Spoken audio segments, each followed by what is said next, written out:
ఓం సహనావవతు సహనౌ భునక్తు సహ వీర్యం కరవావహై తేజస్వినావధీతమస్తు మా విద్విషావహై. ఓం శాంతి శాంతి శాంతి. ఓం గురుర్బ్రహ్మా గురుర్విష్ణుః గురుర్దేవో మహేశ్వరః గురురేవ పరం బ్రహ్మ తస్మై శ్రీ గురవే నమః. హరి ఓం.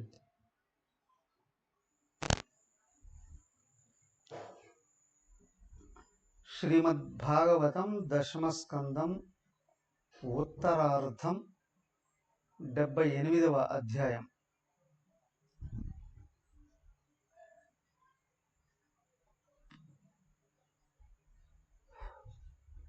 చూసుకోండి. శ్రీకృష్ణుడు దంతవక్త్రుని విదూరథుని వధించుట, బలరాముని చేత సూత పౌరాణికుడు రోమహర్షుడు మరణించుట,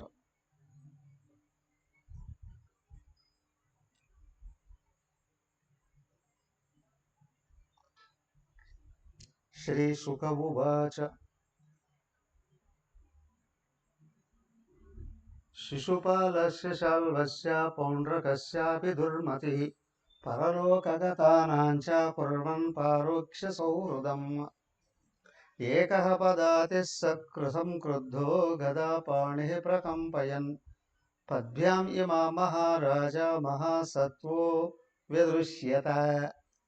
తం తథాయాంతమాలోక్య గదాం ఆదాయ సత్వరః ఆవప్లుత్య రథాత్ కృష్ణః సింధుం రీలేవ ప్రత్యధాత్. గదాముద్యమ్య కారుషో ముకుందం ప్రాహ దుర్మదః దిష్ట్యా దిష్ట్యా భవానద్య మమ దృష్టిపథం గతః. త్వం మాతులేయో న కృష్ణః మిత్రదృగ్మాం జిఘాంససి అతస్త్యాం గదయా మందాః నిశ్యే వజ్రకల్పయా. హరి ఓం.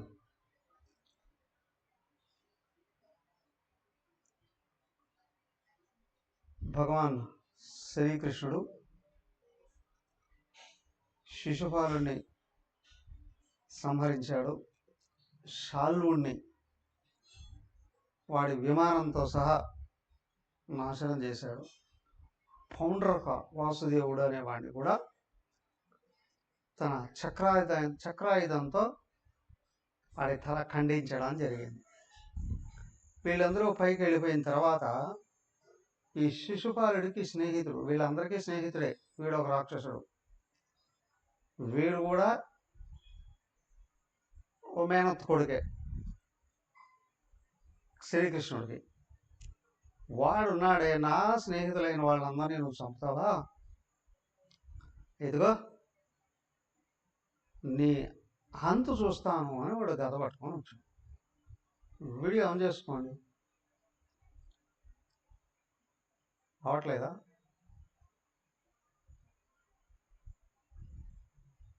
మీరెవరో కనిపించకపోతే వర్షం పడుతుందని సత్సంగాలు కూడా ఎవరు రావాలి.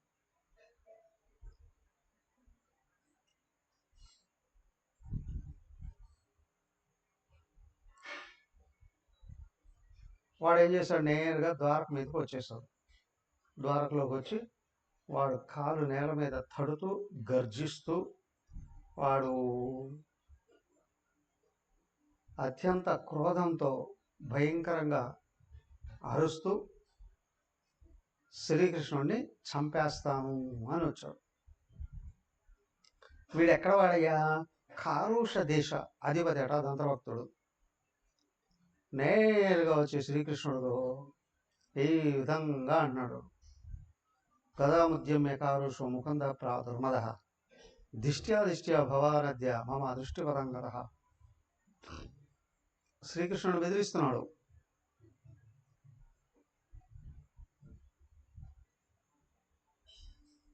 నిన్ను చంపాలని వచ్చాను, నువ్వు భయపడి ఎక్కడైనా దాంకో ఉన్నావో ఏమో, ఎట్లా వెతికి పట్టుకోవాలి అని అనుకున్నాను.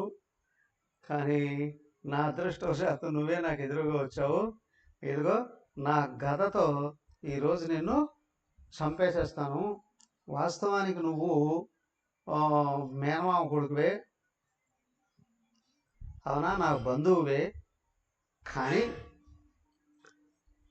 నువ్వు చేసిన పాపాల వలన, అంటే నా స్నేహితులందరినీ చంపావే, దాని వలన నిన్ను చంపాల్సిన అవసరం వస్తూ ఉంది. నువ్వు ద్రోహబుద్ధి కలిగినటువంటి వాడివి, నా వాళ్ళని అందరినీ చంపేశావు, కాబట్టి నిన్ను బ్రతకనివ్వను, నిన్ను చంపేస్తాను అని వాడు గదెత్తుకొని పరిగెత్తుకుంటూ శ్రీకృష్ణుడి మీదకి వచ్చావు. వాడు అన్నాడు, ఓ వ్యక్తి వ్యాధి వస్తే దాన్ని తొలగించుకోవడం కొరకు డాక్టర్ గారి దగ్గరికి వెళ్ళి మందులు తీసుకుని ఏ విధంగా అయితే ఆ వ్యాధిని నాశనం చేసేసుకుంటాడో, అలాగే ఇదిగో నువ్వు కూడా మా స్నేహితులకు ఒక వ్యాధి రూపంలో దాపురించావు, నిన్ను చంపేస్తాను అని పరిగెత్తుకుంటూ వచ్చి నేరుగా గదతో శ్రీకృష్ణుడిని కొట్టాడు, తలపైన కొట్టాడట. కానీ ఆయన కదలలేదు, పలకలేదు. నేరుగా ఏం చేశాడు? శ్రీకృష్ణుడి చేతిలో గద లేదు, అత్యంత ప్రసిద్ధి చెందినటువంటి గద శ్రీకృష్ణుడి చేతిలో. ఆ గద పేరు తెలుసా? కౌమోదకి. సుదర్శన చక్రం ఆయన దగ్గర ఉన్న గదేమో కౌమోదకి. దాన్ని తీసుకున్నాడు.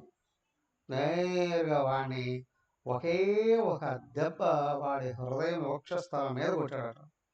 ఆ దెబ్బకి ఏమైపోయాడు? వాడి వక్షస్థలం ముక్కలైపోయింది. పడ్డాడు కింద. నోటి నుండి రక్తం కారిపోతుందట, కక్కుతున్నాడట. వాడి తలలో వెంట్రుకలన్నీ చెదిరిపోయాయట. అంటే తల కూడా ముక్కలైపోయింది కింద పడడంతో. కాళ్ళు చేతులు కొట్టుకుంటూ కింద పడి వాడి ప్రాణాలని వదిలేశాడు. ఎవడు? దంతభక్తుడు. అయిపోయాడు, చచ్చిపోయాడు. వాడు మిగలేదు ఇంకా. దాని తర్వాత వీళ్ళిద్దరూ శిశుపాల దంతభక్తులు ఉన్నారే, అక్కడ రావణ కుంభకర్ణులు వీళ్ళే. అంతకుముందు హిరణ్యకశిపులు కూడా వీళ్ళే. వీళ్ళకి 3 జన్మలు అయిపోయాయి కదా. అక్కడ శిశుపాలుడు ఏ విధంగా అయితే చనిపోవడంతోనే శ్రీకృష్ణుడిలో వచ్చి జ్యోతి రూపంలో కలిసిపోయాడో, అదే విధంగా ఈ దంతభక్తుడు కూడా వాడి దేహం నుండి ఒక చిన్న జ్యోతి బయటకు వచ్చిందట.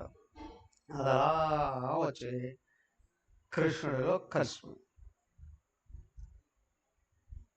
అయిపోయింది. అంటే వాడికి కూడా ముక్తి కలిగింది. అంతకుముందు జరగలేదు ఇది.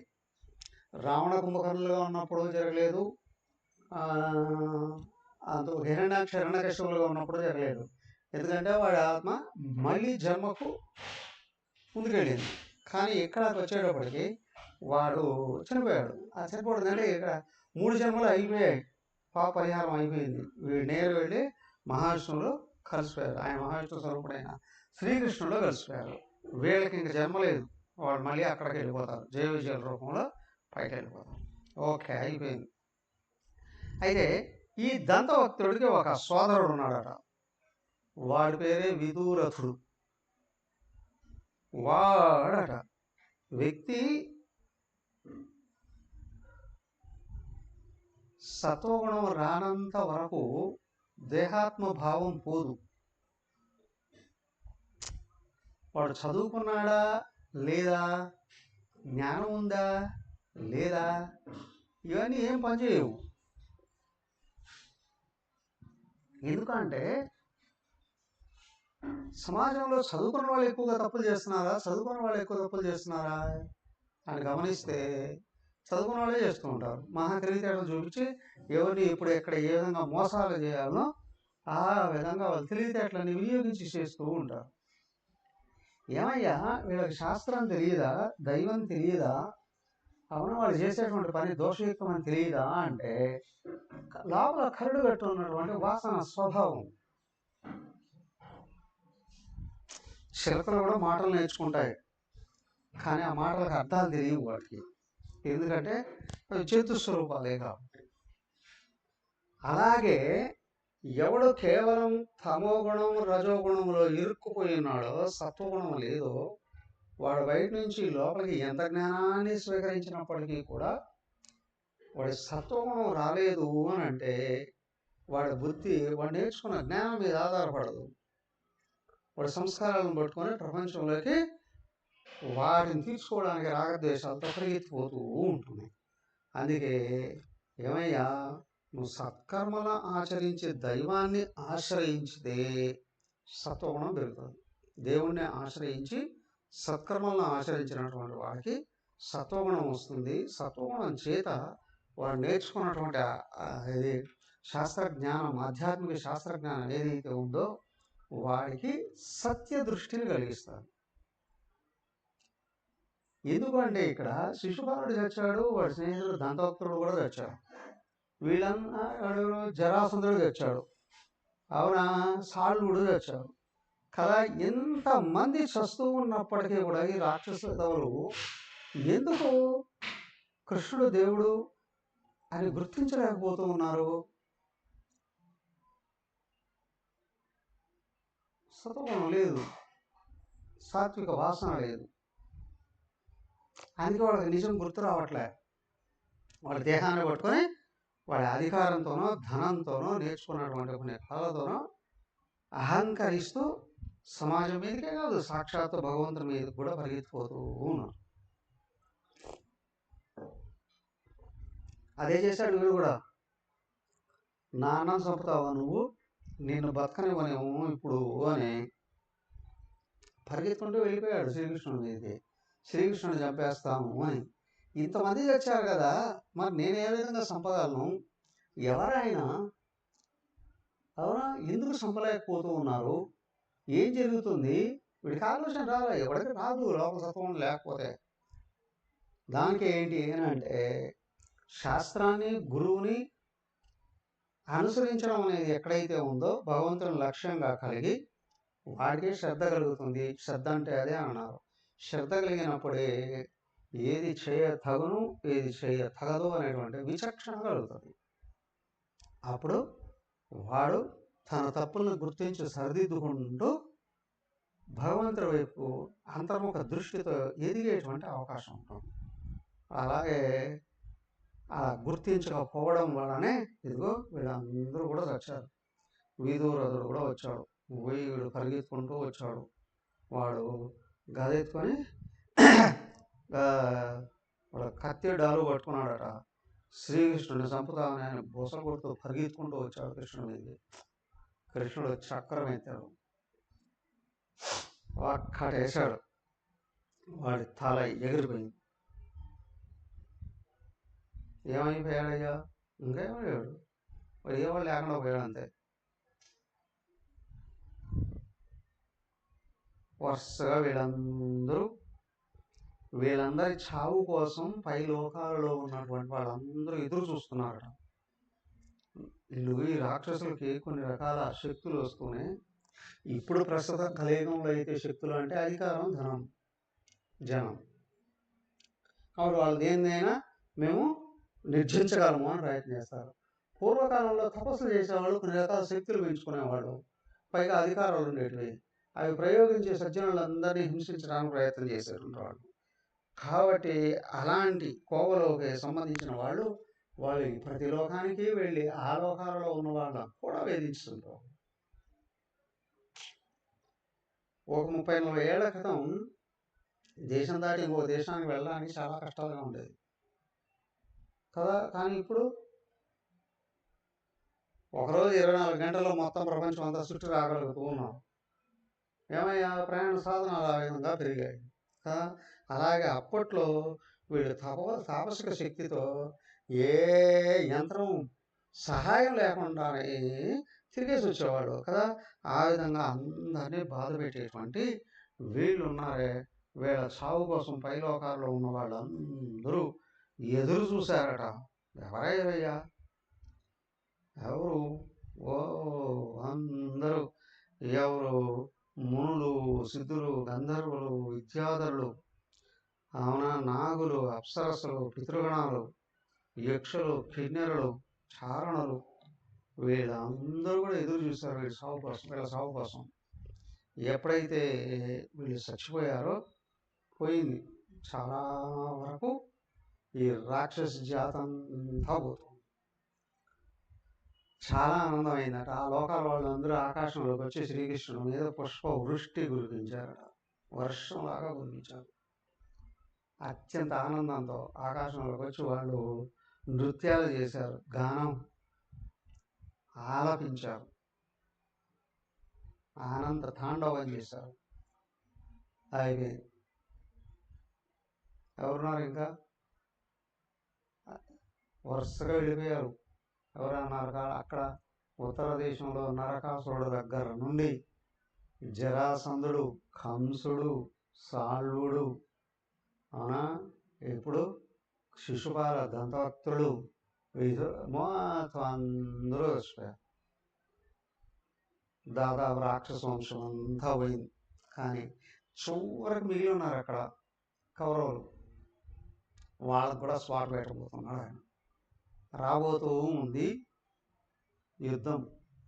ఆ యుద్ధాన్ని నివారించడానికి ప్రయత్నించాడట బలరాముడు. కానీ ఆయనకు అర్థమైంది నివారించడానికి వీలు లేనటువంటిదని. అయితే ఏంటి, ఈ సందర్భంలో నేను ఇక్కడ ఉంటే ఎవరో ఒకవైపు యుద్ధానికి వెళ్ళాల్సిన అవసరం వస్తుంది. ఏమిటి అంటే, కృష్ణుడేమో పాండవుల వైపు వెళుతున్నాడు, ఈయనకేమో దుర్యోధనుడు అంటే ఇష్టం. దుర్యోధనుడు వైపు వెళితే కృష్ణుడు పోడు, అవునా. పాండవుల వైపు వెళ్ళాలి అంటే ఇక దుర్యోధనుడికి కష్టం కలిగించిన వాడిని అవుతానేమో అనే భయం, బాధ. దానికి ఏంటి, ఈయన తీర్థయాత్రలు అనే నేపంతో అక్కడి నుంచి వెళ్ళిపోయాడు బలరాముడు. కొంతమందిని వేద పండితులను తీసుకొని ఆయన ద్వారకా నగరాన్ని వదిలేసి అలాగా ప్రభాస తీర్థానికి వెళ్ళిపోయాడట. ప్రభాస తీర్థానికి వెళ్ళి చక్కగా అక్కడ ఆ పవిత్రమైనటువంటి జలాలు స్నానం చేసి అక్కడ దేవతలందరినీ ఆరాధించాడు. ఎవరున్నారు ప్రభాస తీర్థంలో? ఇప్పుడైతే శ్రీకృష్ణుడికి, బలరాముడికి దేవాలయాలు ఉన్నాయి. కానీ అప్పుడు నాకు తెలుసా, ఎవరన్నా చూడలేదా ప్రభాస తీర్థం?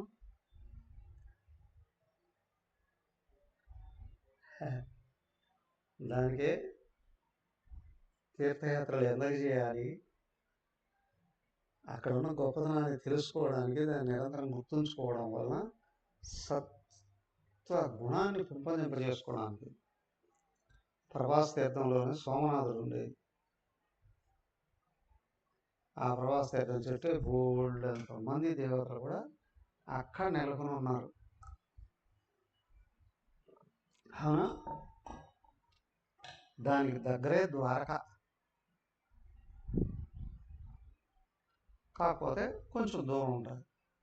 ఆ ప్రభాస తీర్థానికి వెళ్ళిపోయాడు ద్వారక నుండి.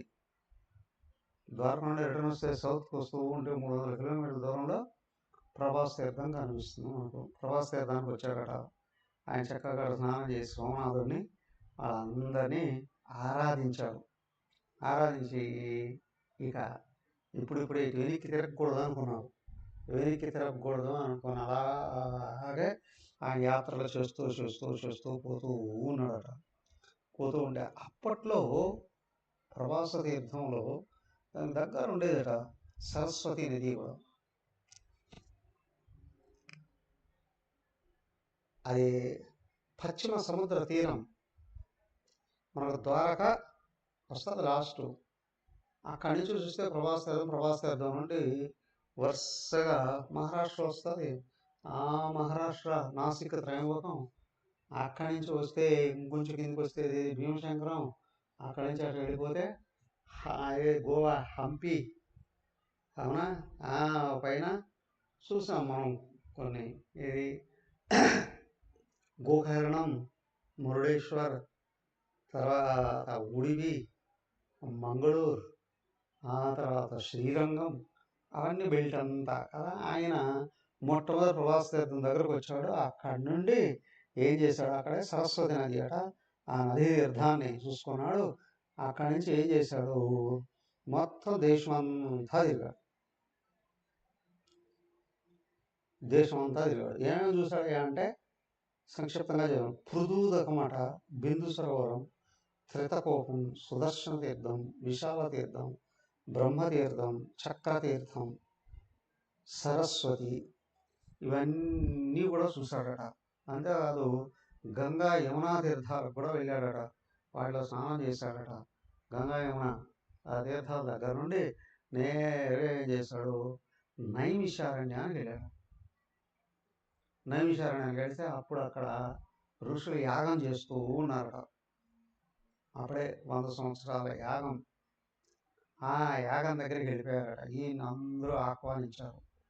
బలరాముడు ఆదిశేషుడు అని తెలుసు కదా, ఋషులందరూ ఆయన ఆహ్వానించారు. చక్కగా తీసుకుని వెళ్ళిపోయారు, కూర్చోబెట్టారు, సంతోషించాడు. ఆదిశేషుడు నాకు బాగు కదా కదా, బుసలు కొడుతూ ఉంటుంది, కోపం ఎక్కువగా ఉంటుంది. ఈయన కూడా ఉంటుంది లోపల అంతర్గతంగానే. వీళ్ళందరూ చేసేటువంటి ఆ స్వాగతాలను చూసి చాలా ఆనందించాడట. ఆనందించిన తర్వాత అక్కడ ఉన్నటువంటి వాళ్ళందరూ బ్రాహ్మణులు, ఋషులు, అందరూ కుండకుమంతా ఆహ్వానించారు. వాళ్ళందరూ పలకరించారు. అయిపోయిన తర్వాత ఈయనకు ఒక మంచి ఆసనం ఇచ్చారు. ఆసనం మీద వెళ్ళి కూర్చున్న తర్వాత ఎదురుగా ఒక వ్యక్తిని చూశాడట. ఈయనకి ఆసనం ఇచ్చారు. ఆసనం పక్కన ఋషులు, మునులు, బ్రాహ్మణులు, పండితులు అందరూ కూడా కూర్చున్నారు. వీళ్ళందరికంటే పైకి వెళ్ళి కూర్చున్నాడు ఒక ఆయన. ఎవరయ్యా, వాళ్ళ స్థాయిని బట్టి ఆసనాలు ఉంటాయి కదా అని అనుకుంటే, ఒక అతనట శూద్రుడు, కాకపోతే వ్యాస భగవానుడు శిష్యుడు. ఆయన పేరు రోమహర్షణుడు. ఆయన అందరికంటే పైన కూర్చోన్నాడట. ఈయన ఒక్కసారి చూశాడట, నాకంటే తక్కువ కులం వాడు, ఏమో అక్కడి నుంచి వచ్చిందేమో,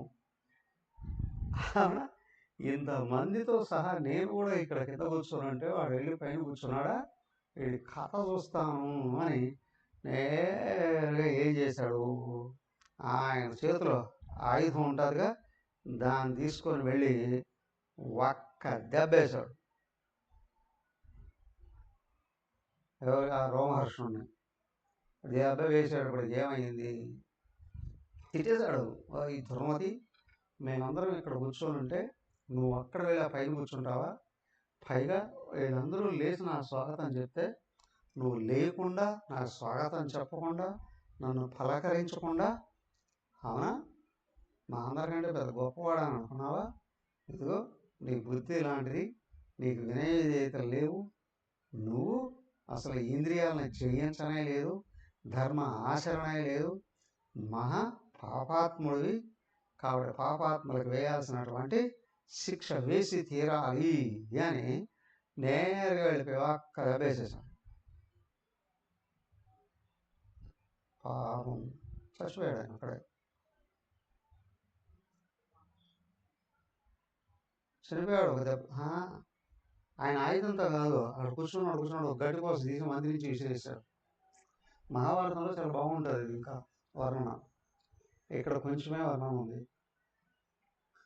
ఒక తృణం అంటే గడ్డి కోసం మంత్రి నుంచి విసిరేసాడట. అది వెళ్ళి తగులుకొని అట్లా చచ్చిపోయాడు. గడ్డి కోసం, కాకపోతే మంత్రశక్తి వేశాడు కాబట్టి దెబ్బ తగిలికి అట్లే కింద పడి చచ్చిపోయాడు. చచ్చిపోతేనే ఒక్కసారి ఆహాకారాలు చేశారు అక్కడ మహర్షులందరూ. ఏమయ్యా, ఎందుకయ్యా, ఏమైందయ్యా అంటే, అయ్యా బలరామ మహానుభావ, నువ్వు ఆదిశేషుడు అయితే ఉండొచ్చు, కానీ సభా మర్యాదను గుర్తించకుండా నువ్వు చాలా చాలా పెద్ద పాపాన్ని చేశావయ్యా. ఆయన మహానుభావుడు రోమహర్షుడు, వ్యాసుల వారి శిష్యుడు. మా అందరి అనుమతితో ఆయన వెళ్ళి పైన కూర్చున్నాడు పురాణాలు చెప్పడం కొరకు. ఆయన శూద్రుడే. కానీ వేదాలు 4 వ్యాసుల వారి 4 శిష్యులు వివరించారు. అవునా, అవి ప్రచారం చేస్తున్నారు. ఆ తర్వాత ఆయన రాశాడు మహాభారతం. ఆదిగా గల పురాణాలు 18 పురాణాలు, కొన్ని లక్షల శ్లోకాలు. అవన్నీ నేర్చుకొని లోపల గుర్తుపెట్టుకున్నాడు. ఎంత మహాజ్ఞాని అయితే. భగవద్గీత 700 శ్లోకాలు, ఒక అధ్యాయం కాల్చ చూడకుండా ఖచ్చితంగా ఎంతమంది చెప్పగలరు కదా.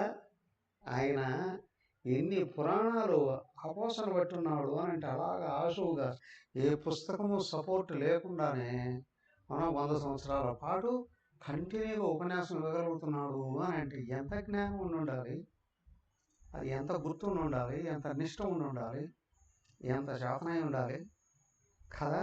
అయ్యా, ఆయన మా అనుమతితో ఈ సత్రయాగం మొత్తం పూర్తి అయ్యేంత వరకు ఆసనం మీద కూర్చొని మాకు బోధన చేస్తూ ఉన్నాడు. మరి నువ్వు ముందు వెనక ఆలోచన చేయకుండానే వెళ్ళి ఆ సూతుని చంపేశావు. నీకు బ్రహ్మహత్యా పాతకం చుట్టుకుంటుంది. ఇప్పుడు నువ్వు ఏం చేయగలవయ్యా? ఇప్పుడు ఆ బ్రహ్మహత్య ఆయన సూతుడు అయి ఉన్నప్పటికీ కూడా బ్రహ్మర్షుల యొక్క అనుమతితో పైన కూర్చున్నాడు కాబట్టి ఆయన బ్రహ్మజ్ఞాని. అలాంటి ఆయన చంపావు, నీకు బ్రహ్మహత్య పాతకం చుట్టుకుంటుంది. అది ఎవరో తీసివేయలేడు ఇప్పుడు. కానీ నువ్వేమవుతావు ఇప్పుడు? అవునా, నీలాంటి వాళ్ళు ఇది చెయ్యతగింది కాదయ్యా. కానీ ఖచ్చితంగా నువ్వు బ్రహ్మహత్యను పోగొట్టుకోవడం కూడా ప్రాయశ్చిత్త కర్మం చేసుకొని తీరాల్సిందే, లేకపోతే దెబ్బ తగ్గుతుంది. వెంటనే గుర్తించాడు ఆయన. ఆయన మొదట కోపం వచ్చింది, కానీ తర్వాత ఆలోచన చేశాడు. అరే పొరపాటు జరిగిపోయినట్టుంది కదా అంటున్నాడు ఆయన. 33వ శ్లోకం. శ్రీ భగవానువాచ కరిష్యే వద నిర్వేశ లోకానుగ్రహ కామ్యయ నియమః ప్రథమే కల్పే యావాన్ సతు విధీయతాం దీర్ఘమాయుర్బతైతస్య సత్వమింద్రియమేవ చ అశాసితం యత్తద్బ్రూత సాధయే యోగమాయయా. ఆయన చూస్తున్నాడు. ఓహ్ మహర్షులారా, నేను గుర్తించక చేశాను. దీని ప్రాయశ్చిత్తం ఏం చేసుకోవాలనో చెప్పండి. మీరు చెప్పినటువంటి ప్రాయశ్చిత్తం ఇప్పుడు చేసుకుంటా. ఆయన అన్నాడు మళ్ళీ, ఇదిగో నా తపశ్శక్తితో ఈ రోమహర్షుడిని మళ్ళీ బతికిస్తా, దీర్ఘాయునిస్తా. అవునా, సకల జ్ఞానాలు ఆయన గుర్తుండేటట్లు చేస్తా కదా. ఇవన్నీ నా యోగమైతే కల్పిస్తానయ్యా మళ్ళీ అన్నాను. కల్పిస్తానంటే వాళ్ళు అన్నారు, అయ్యా నిన్ను అవమానించడానికి కాదు నేను చేసింది. అవునా, నువ్వు చేసావు, ఓకే, నీ అభిప్రాయాన్ని బట్టి అది రైట్ కాదని అనుకొని నువ్వు శిక్ష వేసావు. కానీ ఆయన మళ్ళీ మేము బతికించమని చెప్పట్లేదు. నీ మాటని అవునా మేము విమర్శించట్లేదు, కానీ ఆయన స్థానాన్ని నిలబెట్టాలి అని అనుకుంటున్నాం. కాబట్టి ఇప్పుడు ఆయన నువ్వు బతికించే లాభం లేదు. ఇదిగో ఆయన కూడుకున్నాడు ఇక్కడ, ఈయన్ని బతికించవయ్యా. ఓకే, ఆయన అన్నాడు, మరి ఆత్మయే తండ్రికి కొడుకు రూపంలో వ్యక్తమవుతుంది కాబట్టి కొడుకును బతికిస్తే తండ్రిని బతికించినట్లే.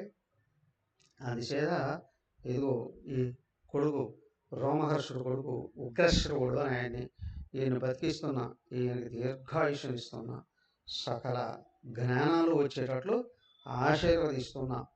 కాబట్టి ఇదిగో నా అపరాధం మన్నించండి, నా అపరాధం పోగొట్టండి అని వాళ్ళని తలుసుకుంటారు. ఆయన బతికించేసి తర్వాత చెప్పండి ఇప్పుడు నా ప్రాయశ్చిత్తం ఏం చేసుకోవాలని.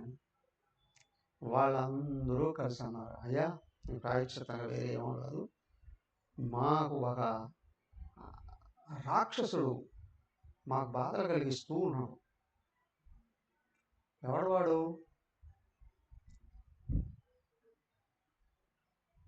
బలవలుడట, వాళ్ళ నాన్న ఇలవలుడట. ఎప్పటి నుంచి ఉన్నాడు వీడు? అక్కడెక్కడో కృతయుగంలో చూసాం, రామాయణ కాలంలో ఇలవలుడు అనేవాడు అగస్త్యుడి చేత చంపబడ్డాడు కదా. ఆ తర్వాత ద్వాపరయుగాంతం కొన్ని లక్షల సంవత్సరాలుగా వాడు వంశం కొనసాగుతుంది. ఇలవలుడు కొడుకే బలవలుడట. బలవలుడికి ఎంత ఆయుష్యం ఉండాలి? వాడు మేము యజ్ఞాలు చేస్తూ ఉంటే ఏది పవిత్రమైనటువంటి రోజులలో, పండుగ దినాలలో మేము అందరం కలిసి యజ్ఞయాగాదులు చేస్తూ ఉంటే ఆ యజ్ఞయాగాదులకు భంగం కలిగిస్తున్నాడు. ఏమయ్యా ఏం చేస్తున్నాడు? యజ్ఞశాలకు వచ్చేస్తాడట. వచ్చి వాడు ఆ యజ్ఞకుండాల్లో చీము, రక్తము, మలమూత్రాలు, మద్యమాంసాలు అవన్నీ తీసుకొచ్చి పోసేస్తున్నాడట. ఏమనాలి? అక్కడక్కడ ఇంట్లో పూజా వస్తువులు చిన్నపిల్లలు చంద్రభద్ర చేస్తేనే కోపం వచ్చేస్తారు కదా. నేరుగా యజ్ఞశాలలోకి వచ్చి ఇట్లాంటి వస్తువులు చేస్తున్నారు అంటే ఏం చేస్తారు? కోపం వస్తుంది వీళ్ళకి. కానీ కోపడితే వాళ్ళ యొక్క శక్తి తగ్గిపోతుంది అని చెప్పి వాళ్ళు ఏం చేయలేకుండా ఉన్నారు. ఆ విధంగా వృధా చేస్తూ ఉన్నాడు, ఏకాగ్రతని చెడగొడుతూ ఉన్నాడు. అవునా? చాలా రోజులు ఇలాగే చేస్తూ ఉన్నాడు. దానికి ఏ విధంగా అయినా వాడిని సంహరించి మాకు ఆటంకాన్ని తొలగించేవయ్యా.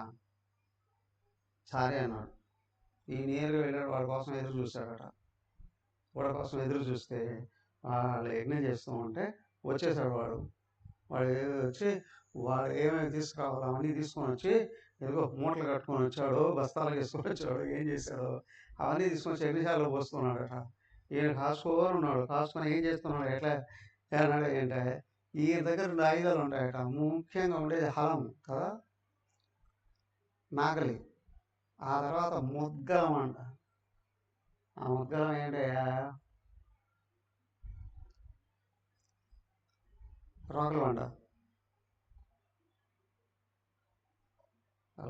రోకల బండి అది 2 చేత పట్టుకున్నాడు.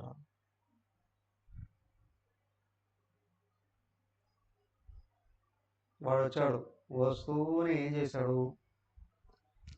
ఆ నాగలతో వాడిని ఒక్కడేసాడట. ఒక్కడేసి దగ్గరకు లాగాడు. దగ్గరకు లాగి ఈ చేతిలో ఉందో రోకల బండి ఉంది, దాన్ని తీసుకున్నాడు. ఒక్క దెబ్బ కొట్టాడట వాడి తలకాయ మీద. ముసలం కాదు, ముసలం అంటే అది గండ్రగొడ్లి కదా. ముసలం రోకలి బండ, పచ్చళ్ళు నూరుతారు చూడండి, రోకలి బండ అలాంటిది. దాని చేతుడు నాగలు పెట్టేది పట్టకాల శ్రావణంలాగా అట్లా పెట్టి ఇట్లా లాగి వేసి రోకలి బండతో కొట్టాడట. నొස්සల మీద వాడు తలకాయ 2 ముక్కలు అయిపోయింది. 2 ముక్కలు అయిపోయింది. చల్లా చెదరైపోయింది. ఎక్కడ పడితే అక్కడ పడిపోయాడు. పడిపోయి ఇలా చచ్చిపోయాడు. ఆర్తనాదం చేస్తూ అక్కడ చచ్చిపోయాడు.